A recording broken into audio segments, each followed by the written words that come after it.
ومن أعرض عن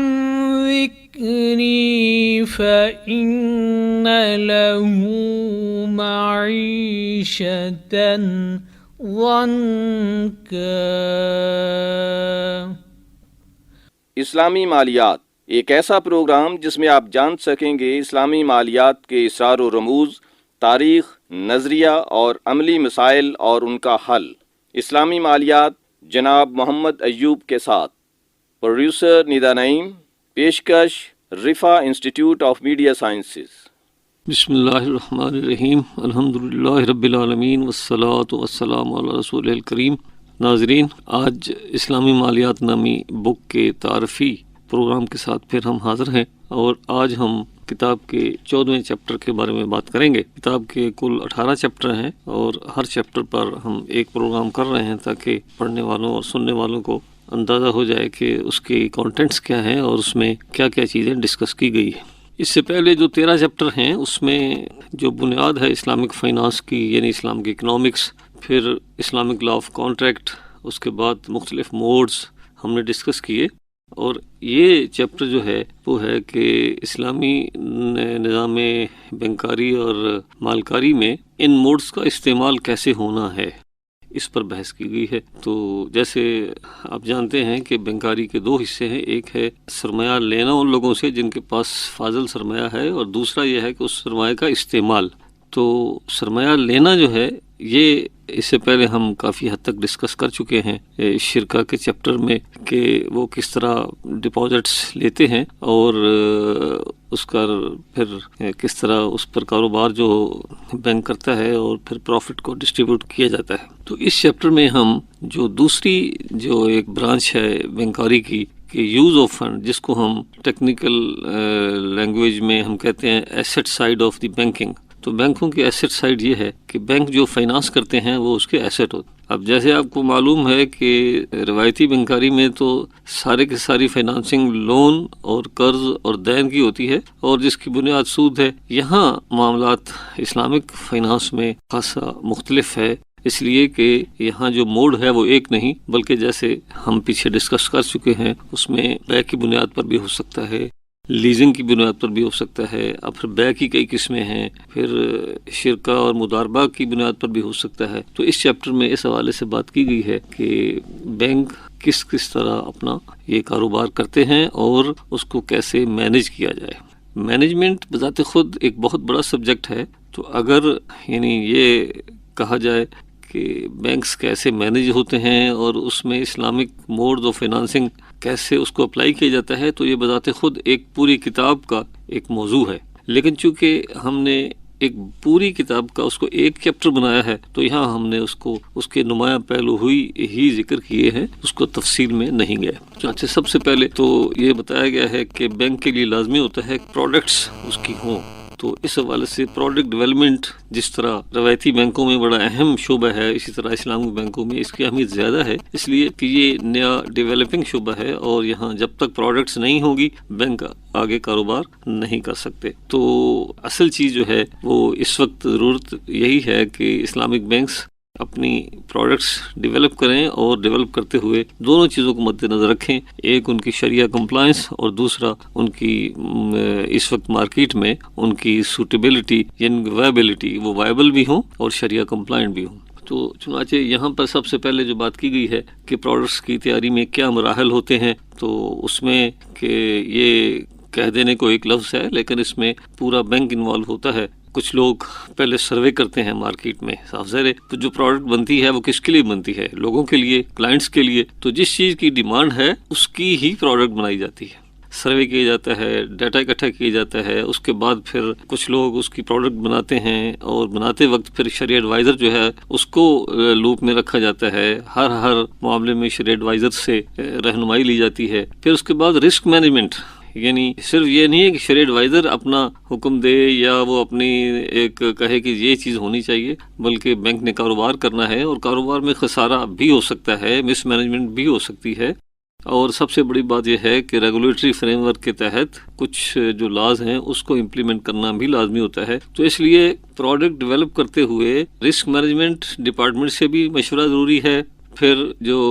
اس کا جو لیگل فریم ورک ہے اس حوالے سے بھی ضروری ہے، اور اس طرح جب پروڈکٹ بنتی ہے تو اس میں ایک اہم چیز جو آتی ہے وہ یہ ہے کہ اس کو امپلیمنٹ کرنے کے لیے جو سٹاف ہے اس کو بھی آگاہ کیا جائے کہ یہ پروڈکٹ کیا ہے، تاکہ جب یہ پروڈکٹ تیار ہو جائے تو اس کی پراپر اس کی اپلیکیشن ہو سکے۔ تو اس طرح یہ پروڈکٹ بنتی ہے اور بینک پھر اپنا کاروبار کرتے ہیں۔ اب سوال نیکسٹ یہ ہے جو اس میں ڈسکس کیا گیا ہے کہ ہم نے بہت سارے موڈ ڈسکس کیے، تو ان موڈ کا استعمال کس طرح، کیا سارے کام ایک موڈ پہ کر دیے جائیں یا ہر ڈیفرنٹ کام کے لیے ڈیفرنٹ موڈ؟ جیسے اکثر آپ سنتے رہتے ہیں کہ بینک اکثر اسلامک بینک مرابحہ کرتے ہیں، یہ تجارت کی بنیاد پر ہے، اور اس سے بینک ایک چیز خرید کے اپنا پروفٹ مارجن رکھ کے آگے بیچ دیتا ہے۔ اسی طرح بینک لیز کرتے ہیں۔ تو سوال یہ ہے کہ آیا لیز اور سیل کر کے بینک فکس پروفٹ ہی کماتا رہے، یا مشارکہ اور مضاربہ اور اس جیسے جو شراکت کی بنیاد پر جو موڈ ہیں اس پہ بھی کاروبار کرے؟ تو صاف ظاہر شریعت یہی کہتی ہے، اسلامک فائنانس کا اصول یہی کہتا ہے کہ جو بزنس ہے وہ زیادہ سے زیادہ شرکہ کے اصولوں پر کیا جائے۔ لیکن گراؤنڈ ریئلٹیز کچھ اس طرح ہیں کہ پروفٹ شیئرنگ کی بنیاد پہ اسلامی بینکوں کی جو مالکاری ہے وہ لیسٹ ہے، یعنی کم سے کم ہے، اور اس کی وجہ یہی ہے نہ تو بزنس مین یہ اس وقت چاہتا ہے کہ بینک ہمارے ساتھ ملیں، اور نہ ہی موجودہ صورتحال میں بینک یہ چاہتا ہے، اور وجہ اس کی یہ ہے کہ بینک کو ہوتا ہے کہ کہیں خسارہ نہ ہو جائے۔ اور سب سے اہم بات یہ ہے کہ بینکوں کے پاس جو رقم ہے وہ امانت ہے، مضاربہ کی بنیاد پر ڈپازیٹر نے دی ہے، تو بینک کو یہ توجہ اس پہ دینا ہوتی ہے کہ کہیں کسی کو پیسہ دے اور وہ وہاں لاس ہو جائے، مس مینجمنٹ ہو جائے، کرپشن ہو جائے، تو اس کو اوائڈ کرنے کے لیے اس وقت جو بینک کر رہے ہیں وہ زیادہ توجہ جو ہے وہ ایسے موڈ پر دے رہے ہیں جس سے ڈیٹ جنریٹ ہوتا ہے، یعنی وہ سیل والے ہیں یا لیز والے ہیں۔ تو اب یہاں یہ بحث کی گئی ہے کہ کچھ لوگ ہمارے اسکالرز میں سے ایسے ہیں جو کہتے ہیں کہ صرف مشارکہ اور مضاربہ کی بنیاد پر ہی اسلامک بینکنگ ہونی چاہیے۔ تو اس کتاب میں یہ بتایا گیا ہے کہ چاہیے تو یہی، لیکن یہ کہنا کہ مرابحہ یا سیل جو سلم، استثناء یا دوسرے موڈ ہیں ان کا جواز مشکوک ہے، وہ صحیح نہیں ہے۔ یعنی یہ معاملہ پریفرنس کا تو ہے لیکن پرمیسیبلٹی کا نہیں ہے۔ دوسرے لفظوں میں یہ واقعی ترجیح ہونی چاہیے کہ جو پی ایل ایس موڈ ہیں یوز کیے جائیں، لیکن جو سیل اور لیز کی بنیاد پر جو موڈ ہیں وہ بہرحال وہ بھی جائز ہیں، اور ان کے مطابق کام جو ہے اس پر بھی کیا جا سکتا ہے۔ اس کے بعد پھر بہت سارے جو ایشوز آتے ہیں بینکاری میں اس پر ڈسکس کیا گیا ہے کہ ایک مس میچ ہے کہ جو ایسٹ لائبلٹی سائڈ میں کہ ڈپازٹ ہوتے ہیں عام طور پر کم مدت کے لیے، اور آگے جو فائنانسنگ ہے لانگ ٹرم کے لیے، تو اس مس میچ کو کم کرنے کے لیے بینک کیا کر سکتے ہیں؟ پھر شریعہ کمپلائنس رکھنے کے لیے پروڈنشل جو ریگولیشن ہیں اس پر امپلیمنٹ کرنے کے لیے بینک کے پاس دو کنٹرول ہوتے ہیں، ایک انٹرنل کنٹرول، یعنی ہر بینک کا جو انٹرنل کنٹرول ڈپارٹمنٹ ہے وہ واچ رکھتا ہے، بڑی کڑی نگرانی رکھتا ہے کہ اس کے جو اہلکار ہیں، افراد کار سارے ہیں، وہ انٹرنل کنٹرول پہ کام کریں۔ تو اسی طرح اسلامی بینکس جو ہیں ان کو بھی لازمی ہے کہ وہ انٹرنل کنٹرول کے مطابق کام کریں۔ پھر آپریشنل کنٹرولز بہت سارے ہیں۔ اس کے بعد اس پر ڈسکشن کی گئی ہے کہ مختلف جو موڈز ہیں اس پر شریعہ کے حوالے سے کیا کیا کنٹرول ہو سکتے ہیں۔ یعنی مثال کے طور پر مضاربہ میں یہ بتایا گیا ہے کہ کلائنٹ اگر اپلائی کرتا ہے تو پھر کہ آگے کس طرح چلنا ہے، اس کو بینک پیمنٹ کرے یا اصل سپلائر کو کرے، اور اس کے بعد اگر ایجنٹ بنانا ہے تو کس کو بنانا ہے، کیسے بنانا ہے، اور یہ ساری تفاصیل جو ہیں یہ بھی اس میں بتائی گئی ہیں۔ پھر مختلف جو سیکٹرز ہیں جیسے تجارت کے لیے ہے، جیسے جس کو ہم کہتے ہیں ٹریڈ فائنانسنگ، یہ بہت اہم شعبہ ہے۔ اب ٹریڈ فائنانسنگ کے لیے ایل سی کا ہے، پھر اس میں درمیان میں اور بہت ساری ڈیٹیل آ جاتی ہیں۔ پھر اس کے بعد مختلف موڈز کو کمبائن کیسے کرنا ہے، جیسے ہم کہتے ہیں کہ کریڈٹ سیل مرابحہ اور جو فارورڈ سیل سلم۔ بعض فائنانسنگ ایسی ہے کہ دونوں کو ملا کر کرنا پڑتا ہے، اور دونوں کو ملا کر کریں گے تب ہی جا کے اس کو صحیح جو بینک کی جو پروڈنٹ جو بزنس ہے وہ ہوگا۔ اس حوالے سے اس پر بات کی گئی ہے، اور اس میں کچھ باقی کچھ مثالیں بھی دی گئی ہیں۔ اس کے بعد پھر یہ ہے جو رسک مینجمنٹ اور لیکوڈیٹی مینجمنٹ، اس پر بھی مختصر بات کی گئی۔ لیکوڈیٹی مینجمنٹ یہی ہے کہ جیسے میں نے عرض کیا تھا کہ بینک ایک ایسا ادارہ ہے جس میں لوگ پیسے جمع کراتے ہیں اور جب چاہے نکلوا لیتے ہیں، تو بینک کو یہ مینیج کرنا پڑتا ہے کہ اتنا اپنے پاس پیسہ رکھے کہ اگر کلائنٹ ڈپازیٹر اس کے پاس آئیں، جب بھی ودڈرا کرنا چاہیں تو ان کو وہ پیسہ مل سکے۔ وہاں یہ نہ ہو کہ جی نو ہے، کیونکہ جب یہ نو کا لفظ کسی بینکر سے نکلا، جب یہ کہا جی آپ کل آ جائیں، تو اس کا مطلب ہے کہ اب بینک پر رن ہو جائے گا اور وہ بینک فیل ہو جائے گا، اور ایک بینک فیل ہونے کا مطلب یہ ہے کہ پورا سسٹم بھی گڑبڑ ہو سکتی ہے۔ تو اس حوالے سے یہ لیکوڈیٹی مینجمنٹ بہت اہم ہے، اور لیکوڈیٹی مینجمنٹ کے لیے پھر ضروری ہے کہ بینک اپنے پاس کیش رکھے یا ایسے انسٹرومنٹ رکھے جو شارٹ ٹرم میں جن کو ڈسپوز آف کیا جائے، جس کے لیے پھر اسلامی بینکس کا بھی یہ مسئلہ ہے کہ ان کے پاس شریعہ کمپلائنٹ جو انسٹرومنٹ ہیں وہ کم ہیں۔ بعد میں جیسے آپ سنتے ہیں سکوک وغیرہ آئے ہیں، اور وہ اس حوالے سے بینکوں کو کافی آسانی ہو گئی ہے، لیکن ایک اہم چیز جو ہے وہ یہ ہے کہ اسلامک بینک کا مطلب روپے سے روپیہ کمانا ہے ہی نہیں، تو اس لیے لیکوڈیٹی مینجمنٹ وہ ہوا نہیں ہے جس طرح کنونشنل بینکوں میں ہے کہ بھئی یہ اگر انسٹرومنٹ نہیں ہوگا تو کیا ہو جائے گا۔ صاف بات ہے کہ اگر آپ کے پاس انویسٹ کرنے کے لیے جگہ نہیں ہے تو آپ جب ڈپازٹ لیتے ہیں تو وہ سوچ سمجھ کے لیں، لیکن اس سے الٹ ہوتا یہ ہے کہ ڈپازٹ لیتے وقت ایک دوسرے سے کمپٹیشن کرتے ہیں اور زیادہ سے زیادہ ریٹ کے وعدے کرتے ہیں، یہ اسلامک بینک بھی، اور جب پیسہ اکٹھا ہو جاتا ہے تو پھر شور مچاتے ہیں کہ لیکوڈیٹی مینجمنٹ کے لیے ہمارے مسائل ہیں۔ تو اس حوالے سے اس پر بحث کی گئی ہے، اور مختلف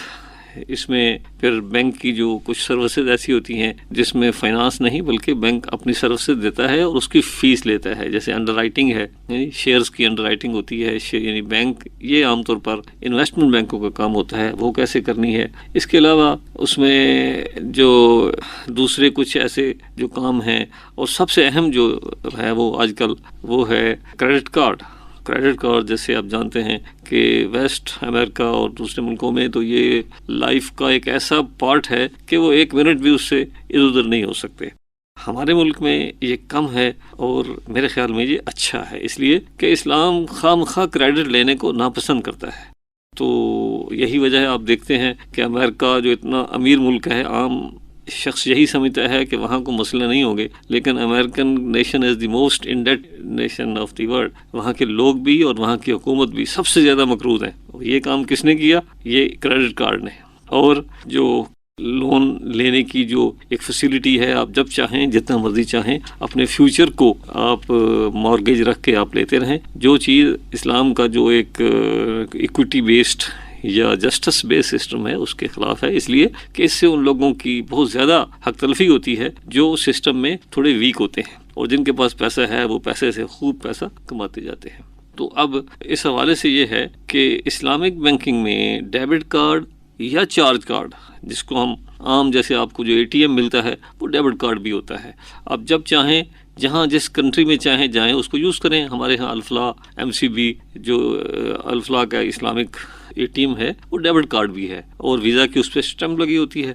اب جب چاہیں جس ملک میں چاہیں جا کے اس سے اپنے پیسے نکلوائیں اور وہ ٹھیک ہے۔ تو اسی طرح چارج کارڈ جو ہے وہ بھی آپ اپنے اکاؤنٹ پہ چل رہے ہوتے ہیں، لیکن جو کریڈٹ کارڈ ہے جس میں باقاعدہ ایک